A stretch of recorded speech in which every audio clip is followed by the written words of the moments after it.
Ce programme vous est présenté par le ministère Arc en Christ.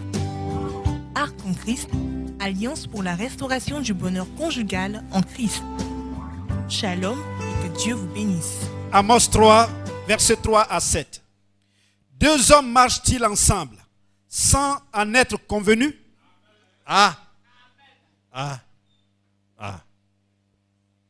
Deux hommes marchent-ils ensemble sans En être convenus? Ce qui veut dire que s'ils marchent ensemble, c'est qu'il y a un accord. Amen. Continue. Deux hommes marchent-ils ensemble sans en être convenus? Ouais. Le lion rugit-il dans la forêt sans avoir une proie?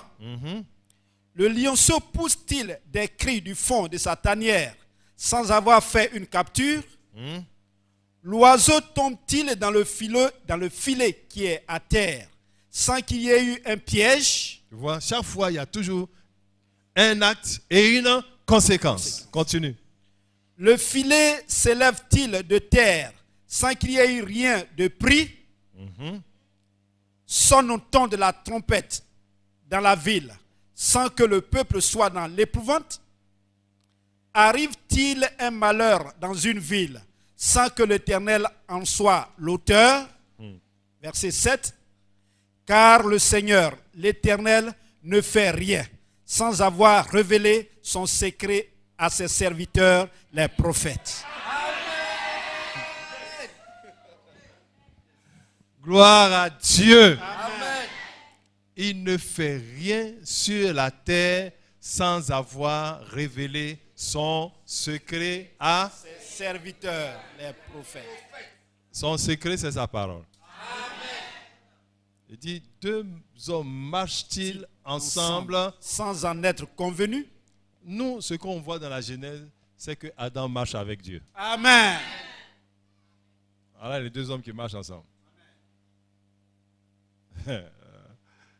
Et Dieu est homme comme moi? Oui. Tu n'es pas à son image. Jésus n'est pas un homme. Ah, bon, d'accord.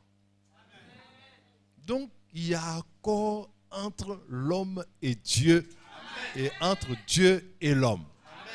Cet accord, c'est que il ne va rien faire sur la terre au moment où l'homme est sorti, c'est fini. Il ne fait rien sur la terre sans l'homme.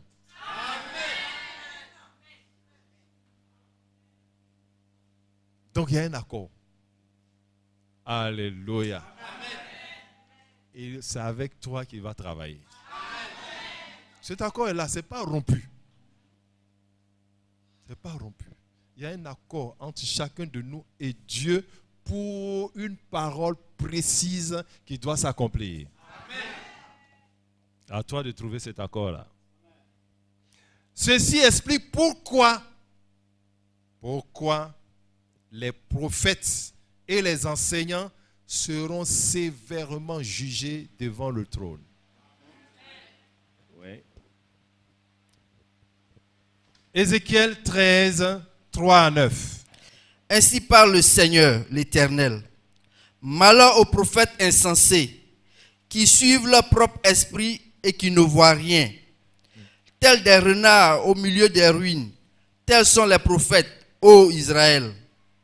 Vous n'êtes pas montés devant les brèches, vous n'avez pas entouré d'un mur la maison d'Israël, pour demeurer ferme dans le combat au jour de l'Éternel. Leurs visions sont vaines et leurs oracles menteurs. Ils disent, l'Éternel a dit, et l'Éternel ne les a point envoyés. Et ils font espérer que leur parole s'accomplira. Les visions que vous avez ne sont-elles pas vaines? Et les oracles que vous prononcez ne sont-ils pas menteurs? Vous dites, l'Éternel a dit, et je n'ai point parlé. C'est pourquoi ainsi parle le Seigneur l'Éternel. Parce que vous dites des choses vaines et que vos visions sont des mensonges, voici, j'en veux à vous, dit le Seigneur l'Éternel. Ma main sera contre les prophètes dont les visions sont vaines et les oracles menteurs. Alléluia. Ils ne feront point partie de l'assemblée de mon peuple, ils ne seront pas inscrits dans le livre de la maison d'Israël. Et ils n'entreront pas dans le pays d'Israël. Et vous saurez que je suis l'Éternel. Je suis le Seigneur, l'Éternel. Amen. Donc, on a mis un accord pour dire qu'on va marcher ensemble. Et à un moment donné, il s'est détaché. Il s'est détaché et il parle. Mais il parle au nom de qui? Il parle au nom de Dieu toujours. Il parle au nom de Dieu. Il parle toujours au nom de Dieu. Il faut bien voir. Il parle au nom de Dieu alors que ce n'est pas ce que Dieu lui a dit de dire. Quand la parole sort de la bouche de Dieu, est-ce que la parole ment? Donc l'homme aussi ne peut pas mentir si tu sors de la bouche de Dieu. C'est là le problème de l'homme. Le problème de l'homme.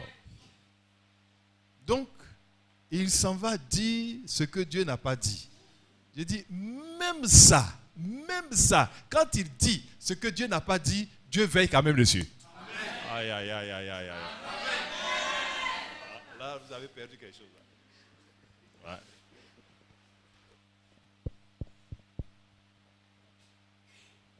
Je reprends. Il y a un accord entre nous deux. Moi, je ne parle pas, c'est lui qui parle. Quand il parle, je fais ce qu'il a dit. Donc, je suis obligé de faire ce qu'il a dit. Voilà. Donc, quand vous le voyez, vous savez que je suis derrière. C'est pas ça? Je dis, même s'il ment, Dieu veille quand même dessus. Amen. Dieu met sa bouche dessus. Amen. Et s'il dit la vérité alors?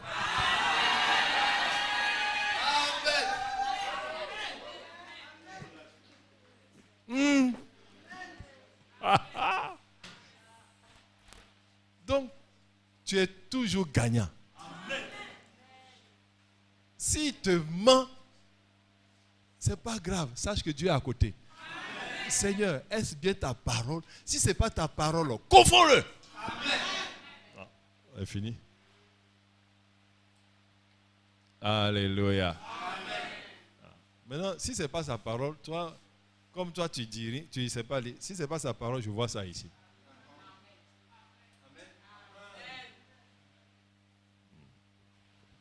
Gloire à Dieu. Allons-y. Michée 3, 5 à 6. Michée 3, verset 5. Ainsi parle l'Éternel sur les prophètes qui égarent mon peuple, qui annoncent la paix si leurs dents ont quelque chose à mordre. Là on comprend. Ils annoncent la paix quand leurs dents ont quelque chose à manger. Donc si tu mets de la nourriture dans la bouche du prophète, il va t'annoncer, tu vas démarrer. Alléluia. Il va démarrer. Continue. Et qui publie la guerre si on ne leur met rien dans la bouche. Dieu va te punir. Alléluia. Vous me laissez mourir de faim là. Dieu va vous punir, vous allez voir. Gloire à Dieu. Amen. Continue. À cause de cela, vous aurez la nuit et plus de visions. Vous aurez les ténèbres et plus d'oracles. Yes. Le soleil se couchera sur ses prophètes, le jour s'obscurcira sur eux. Amen. Bien. Quand on parle de prophète, toi tu as localisé un prophète que toi tu connais quelque part. Et tu parles des prophètes que nous connaissons. Mais qui sont les prophètes? Allons, Actes chapitre 3. Tous les prophètes qui ont successivement parlé depuis Samuel ont aussi annoncé ces jours-là. Vous êtes les fils des prophètes et de l'alliance que Dieu a traitée avec nos pères en disant à Abraham, toutes les familles de la terre seront bénies en ta postérité.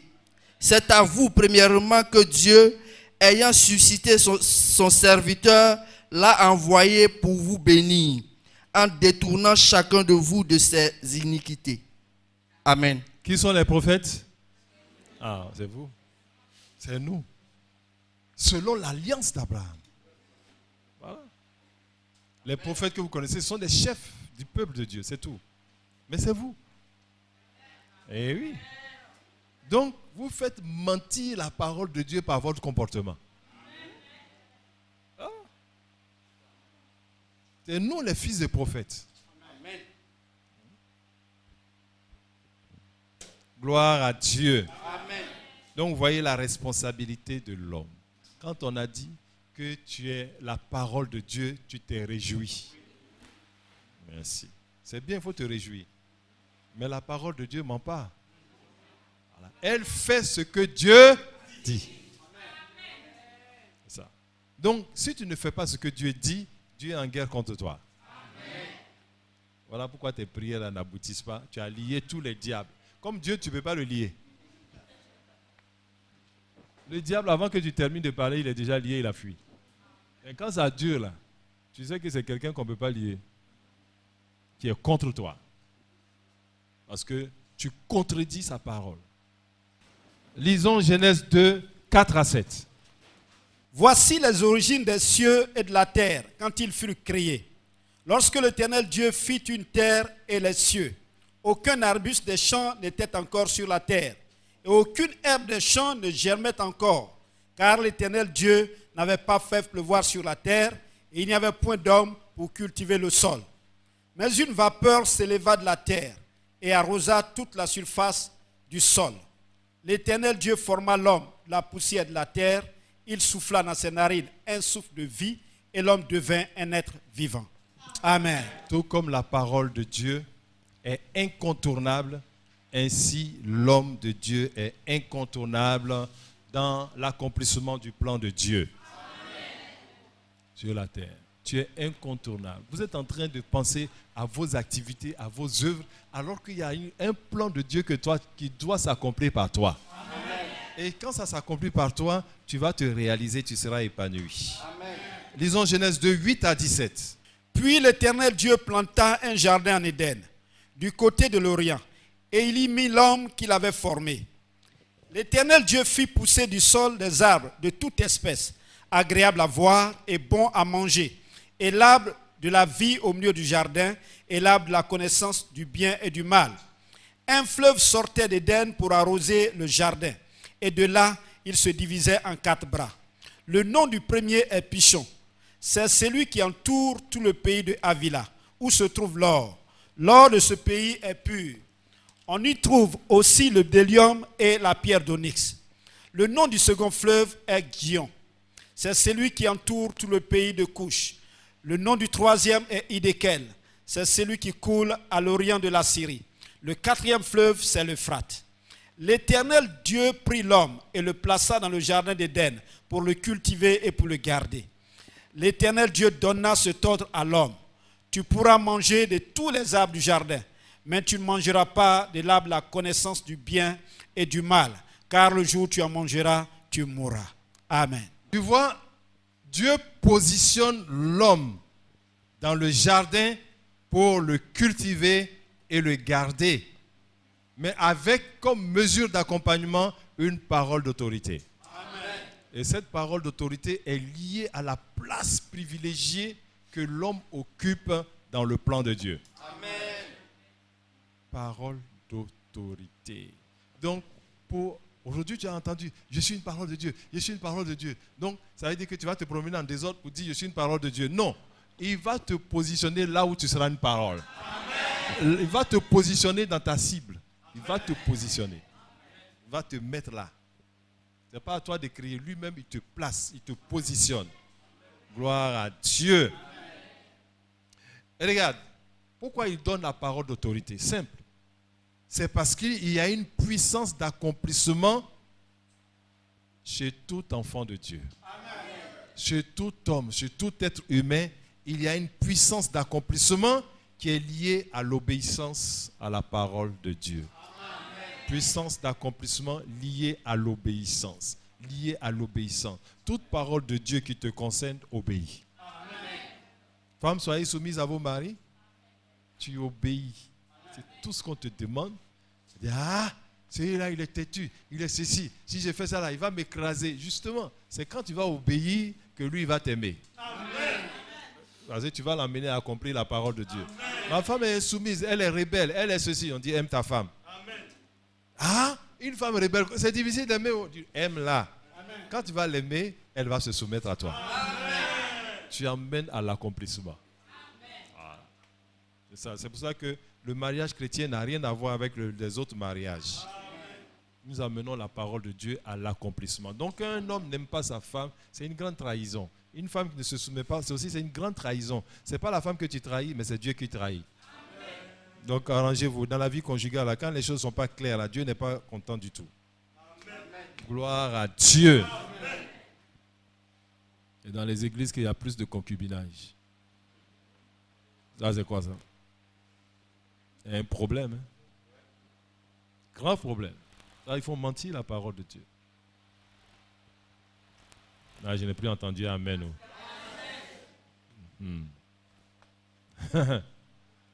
Gloire à Dieu. Tu es toujours là. Il dit, le jour où tu en mangeras, tu mourras. Ça signifie, tu vas échouer. Amen. Tu ne pourras pas terminer le travail. Amen. Et donc, mourir, c'est ne pas achever le travail. C'est ça, mourir. Amen. Qui veut mourir? Bon, tout travail que Dieu te donne, il ne faut pas achever. Là, tu as déclaré ta mort. C'est comme ça que le fils de la Tsunamite est mort. Ça ne servait à rien. Dieu a fait un miracle et puis il est là. Gloire à Dieu. Mourir, c'est quoi? Ne pas achever l'œuvre. Ne pas achever. Ne pas achever l'œuvre. Là, tu vas mourir. Donc, il y en a qui sont morts, quoique vivants. Parce qu'ils sont dépositionnés. Ils ne sont pas là où Dieu les a appelés à achever l'œuvre. Donc, servir Dieu, là. Non, c'est Dieu qui te sert. Ce n'est pas toi qui le sers. Il te rend service parce que quand tu le sers, tu accomplis ton destin. Tu accomplis ton destin. Gloire à Dieu. Accomplir, c'est faire ce que Dieu dit de faire. Amen. Accomplir, c'est quoi? Faire ce que Dieu dit de faire. Oui, faire ce que Dieu dit de faire, car c'est ce que Dieu dit qui s'accomplit. Amen. Isaïe 55, versets 8 à 11. Car mes pensées ne sont pas vos pensées, et vos voix ne sont pas mes voix, dit l'Éternel. Mes pensées ne sont pas vos pensées. Quelle que soit la pensée qui est en toi, obéis à la parole de Dieu. Amen. Et la parole de Dieu qui t'arrange va s'accomplir. Et ta pensée qui ne t'arrange pas ne va jamais s'accomplir. Parce que si même on devait accomplir nos propres pensées, mon Dieu, nos pensées même ne nous arrangent pas. Donc la seule chance de sortir de là, c'est d'obéir à la parole de Dieu. Continuons. Autant les cieux sont élevés au-dessus de la terre, autant mes voix sont élevées au-dessus de vos voix, et mes pensées au-dessus de vos pensées. Comme la pluie et la neige descendent des cieux, et n'y retournent pas, sans avoir arrosé, fécondé la terre, et fait germer les plantes, sans avoir donné de la semence au semeur, et du pain à celui qui mange, ainsi en est-il de ma parole qui sort de ma bouche. Elle ne retourne point à moi sans effet, sans avoir exécuté ma volonté et accompli mes desseins. Amen. Je voudrais savoir où est-ce que tu as dit Amen. Sur quel verset? Sa parole quoi? La parole qui de ma bouche. C'est ça. Ainsi, au lieu de dire ma parole, ainsi est l'homme que j'envoie. Amen. C'est ça. L'homme que moi j'envoie. Ainsi est mon homme de Dieu. Amen. Il ne reviendra pas à moi sans avoir accompli ce que je lui ai dit. Amen. Qui veut mourir? Mourir, ce n'est pas achever, c'est ne pas achever l'œuvre de Dieu. Donc, tant que tu continues d'achever l'œuvre de Dieu, il sera difficile pour toi de mourir. Amen. Voilà, Billy Graham est assis, il est vieux, et il ne meurt pas. La parole est trop en lui. Amen. Il dit, le jour où tu entends que Billy Graham est mort, il ne faut pas croire. Il a simplement changé de domicile. Amen.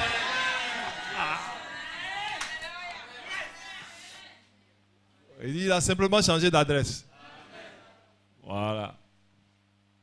Mais ce n'est pas seulement pour Billy Graham, c'est pour toi aussi. Pardon. Crois en toi-même. Attends. Crois en toi-même pour Dieu. Pas pour toi-même, crois en toi-même pour Dieu. Et puis, il va faire de grandes choses. Parce que ce qu'il a préparé pour toi, ça doit s'accomplir. Gloire à Dieu. Écoute ceci. Attends, au moment où j'arrive à la fin du message, la fin d'une chose, il y a des clés qui te concernent en ce moment-là, qui vont venir vers la fin du message. Donc, si tu as sommeil, il faut te lever. Si tu n'écoutes pas bien, il faut te lever.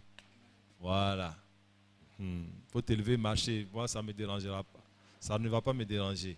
Parce qu'il faut que tu écoutes sérieusement ce qui arrive. Et on commence. Écoute ceci. Tant que tu n'as pas trouvé ce que Dieu dit de faire dans sa parole concernant ta situation, rien de bon ne pourra s'accomplir dans ta vie. Et tu risques de tourner en rond. Qu'est-ce que j'ai dit? Je répète et puis je vais te demander encore.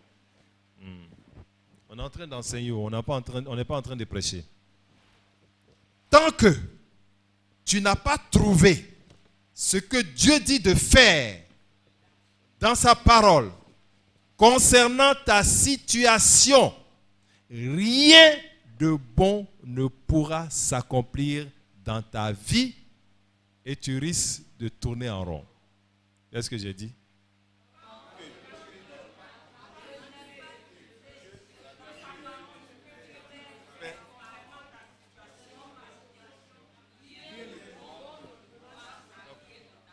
Très bien. Voilà. Donc, il y a quelque chose que tu dois faire. Il y a une parole de Dieu à laquelle tu dois obéir pour que tu rentres dans ton plein accomplissement. Amen. C'est ça. Et tant que tu n'as pas trouvé cette parole est différente pour chacun d'entre nous. Tant que tu n'as pas trouvé cette parole, tu tourneras en rond. Il y aura de prophète en prophète, de camp de prière en camp de prière, tu tournes en rond.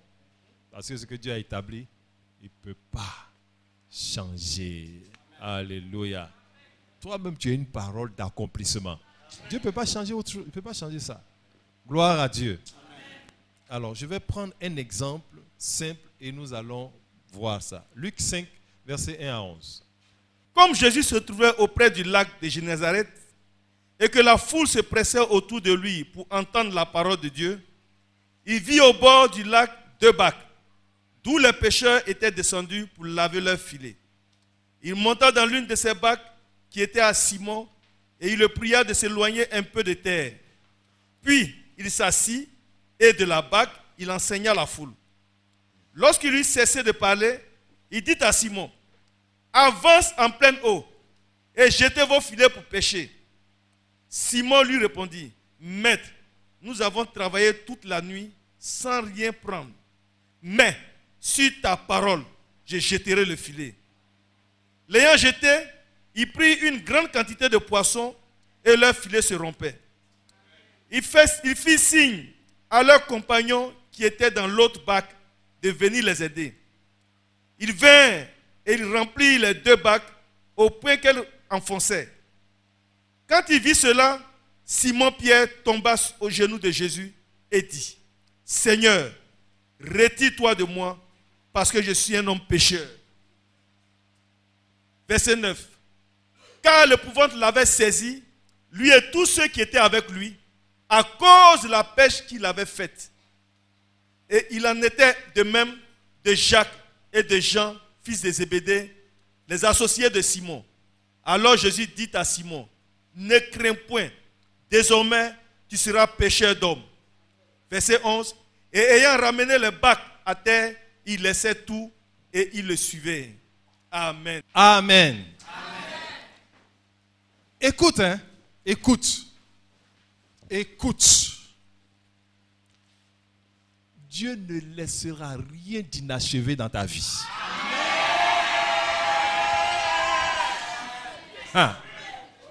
On dit, il a failli réussir. Il a failli être riche. Il a failli être grand. Il a failli quoi encore? Il a failli être une bonne épouse. Elle a failli être une bonne épouse au foyer. Il a failli avoir une bonne famille. Ça là, Dieu n'est pas satisfait. Amen. Gloire à Dieu. Amen. Pierre a péché toute la nuit sans rien prendre et il était satisfait de laver son filet et d'aller déranger. Alléluia. Amen. Lorsque quelqu'un a dit, laisse-moi entrer dans ta barque. Amen. Quelqu'un d'ordinaire. Parce que si c'est un ange illuminé, qu'est-ce que Pierre va faire quoi? Ils vont fuir. Quand ils ont vu Jésus la nuit, là, ils ont dit quoi? Ils ont failli. C'est parce que le rivage était loin. Sinon, ils allaient nager pour arriver là-bas. Gloire à Dieu.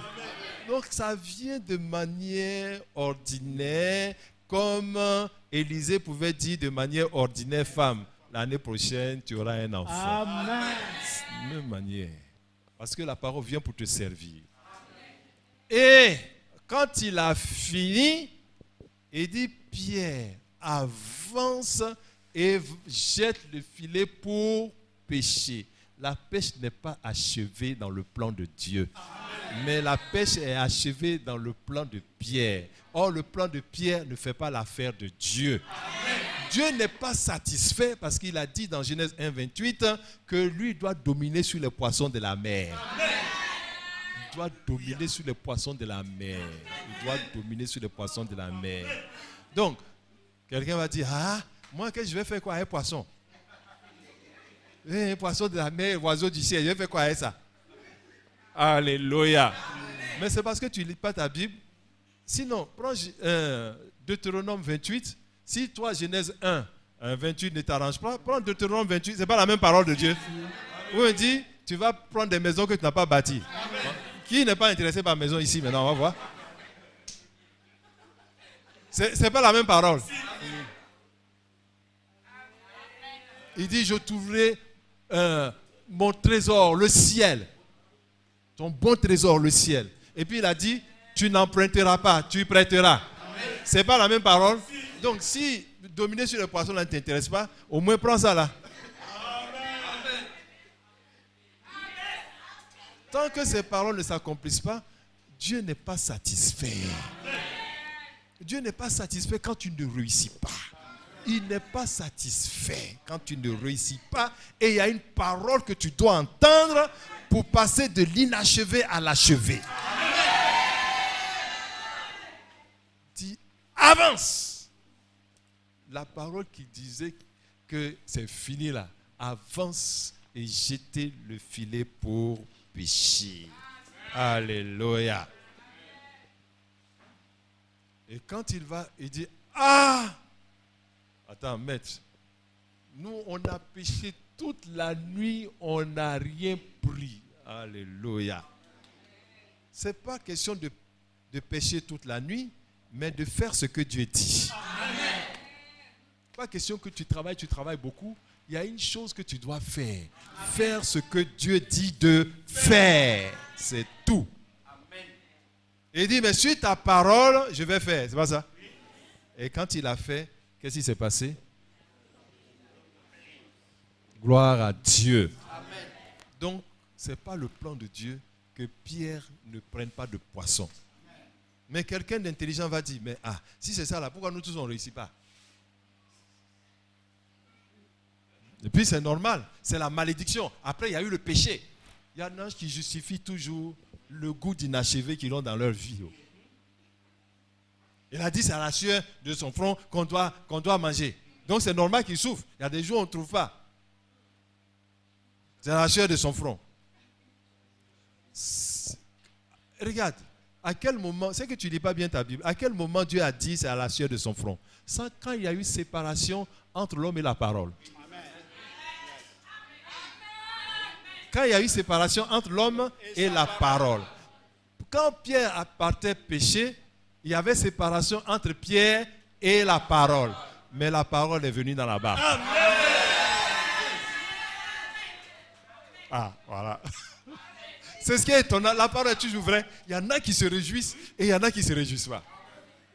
Parce que ceux qui se réjouissent ont compris que la même parole qui a fait que le goût d'inachevé a quitté la vie de Pierre, c'est la même parole qui vient dans leur vie. Ah, là maintenant, ceux qui mangent les miettes là, se sont levés maintenant.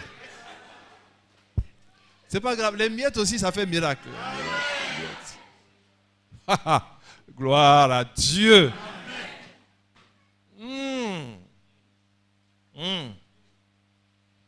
La parole est venue vers Pierre. Donc, il n'y avait plus de séparation entre Pierre et la parole, ce qui veut dire que Pierre doit achever. La pêche n'est pas terminée. Quand la parole vient vers toi, ce n'est pas achevé. Ce qui n'est pas achevé doit être parachevé. Dans le nom de Jésus-Christ de Nazareth. Gloire à Dieu. Tu ne réussis pas parce qu'il y a séparation entre toi et la parole. Séparation. Mais gloire soit rendue à Jésus-Christ de Nazareth.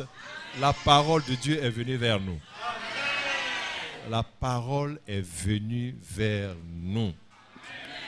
Donc, la parole que tu dois entendre pour que les choses deviennent parfaites et s'accomplissent dans ta vie, cette parole est en Jésus-Christ.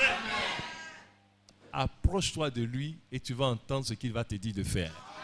Et quand tu vas faire, il n'aura plus de goût d'inachevé dans ta vie. Celui qui est satisfait avec son goût d'inachevé, Dieu n'est pas satisfait. Il faut que la parole aille jusqu'au bout. Jusqu'au bout. Donc, la foi, c'est obéir à ce que Dieu dit. C'est ça la foi. C'est pas sentir des choses dans son cœur.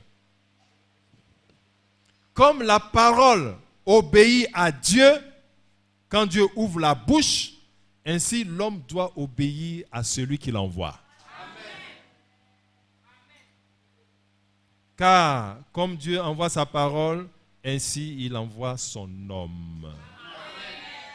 La foi, c'est agir sur ce que Dieu dit sans tenir compte des circonstances, des conditions défavorables, etc.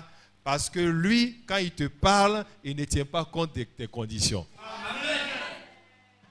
Lui, quand il te parle, il ne tient pas compte des conditions. Donc quand toi tu obéis, ne tiens pas compte des conditions. Amen. Celui qui nous parle ne tient pas compte des choses défavorables. Amen. Prenons un exemple. Tu vas prendre deux exemples dans 2 Rois 5, 9 à 19 et Jean 5, 1 à 13. Et c'est là que nous allons terminer pour ce soir. 2 Rois chapitre 5, verset 9. Naaman vint avec ses chevaux et son char, et il s'arrêta à la porte de la maison d'Élisée.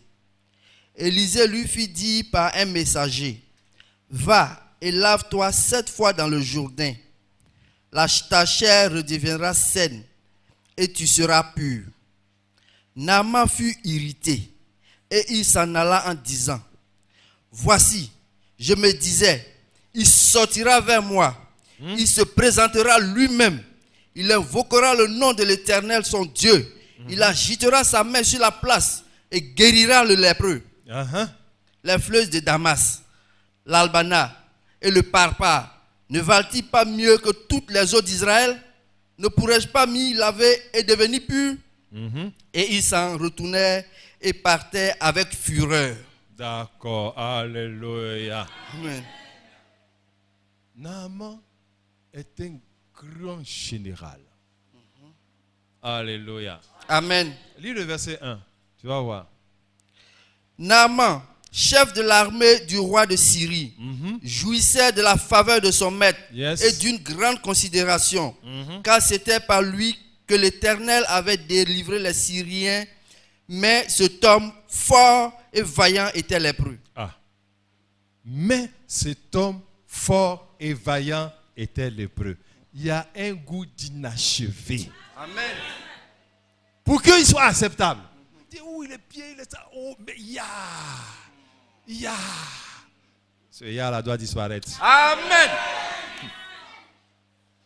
Il est gentil, c'est un chrétien, il est serviable, mais il n'a pas d'argent. Ah, la lèpre, là, ça a plusieurs faces, couleurs. Oh. Elle est bien, elle aime les enfants, mais elle n'a pas d'enfants.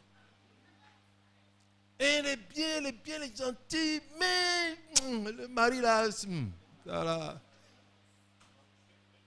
Il est bien, il est beau, il aime les femmes, il essaie, mais...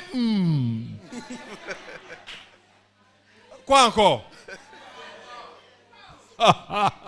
Quoi encore? Quoi encore? Quoi encore? Il faut ajouter. Il a tous les diplômes. Alléluia. Et Dieu, par une fille d'Israël, dit, oh, si mon maître était en Israël, il le guérirait. Le prophète qui est en Israël le guérirait de sa lèpre. Et donc lui, il est allé trouver le roi. Son roi, pour lui dire, voici ce que la fille a dit. Le roi de Syrie écrit une lettre. Hors du roi de Syrie, parce que la Syrie dominait sur Israël. Lorsque je t'envoie mon serviteur Naaman afin que tu le guérisses de sa lèpre. Ah, Naaman est content. Pourquoi? Parce que la lèpre, c'est quelque chose, c'est un défi très sérieux et il faut une ordonnance royale. Il faut que le roi se mette dans l'affaire. Ah oui. Donc, il arrive, le roi d'Israël, quand il arrive, il lui donne la lettre, lui déchire ses vêtements. Il dit, mais ça, c'est quoi ça? Comme disent les Ivoiriens, c'est quelle connerie ça, il fait là? On dit, mais guéri, tu déchires, en tout cas, moi je ne vais pas quitter ici. Élisée entend, dit, oh roi, pourquoi tu déchires tes vêtements? Laisse-le venir en Israël. Il saura qu'il y a un homme de Dieu. Amen. Amen. Il faut qu'on sache que tu es un homme de Dieu. Il faut qu'on sache. Amen. Il ne faut pas faire comme le roi de Syrie, le roi d'Israël. Il y a beaucoup de chrétiens qui déchirent leurs vêtements quand des défis viennent à eux, on leur présente, dit, ah, ça là, qu'est-ce que je vais faire? Et puis regarde, s'il y avait le prophète, le bishop des nations qui était là-bas, là, Dieu l'a vu et il t'a vu aussi. Amen. Et un homme de Dieu, toi aussi tu l'es.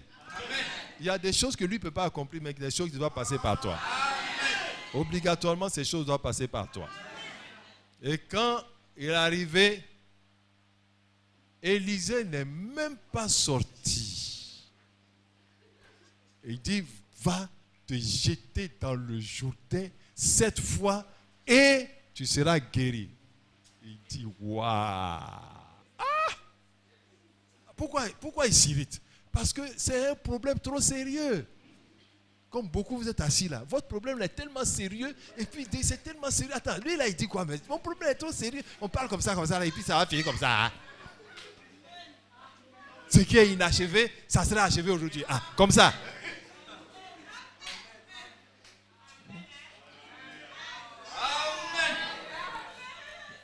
Oui, comme ça. Parce qu'on n'a pas autre chose à faire. Ça sera comme ça. Gloire à Dieu. La lèpre, c'est trop sérieux. Il faut qu'il sorte et qu'il montre son dévouement et qu'il fasse des démonstrations. Mais allez me jeter dans le Jourdain, des conneries comme ça. Alléluia. Et il était fâché. Bien aimé, quand il s'est fâché, Élisée a-t-il changé la parole de Dieu? Non.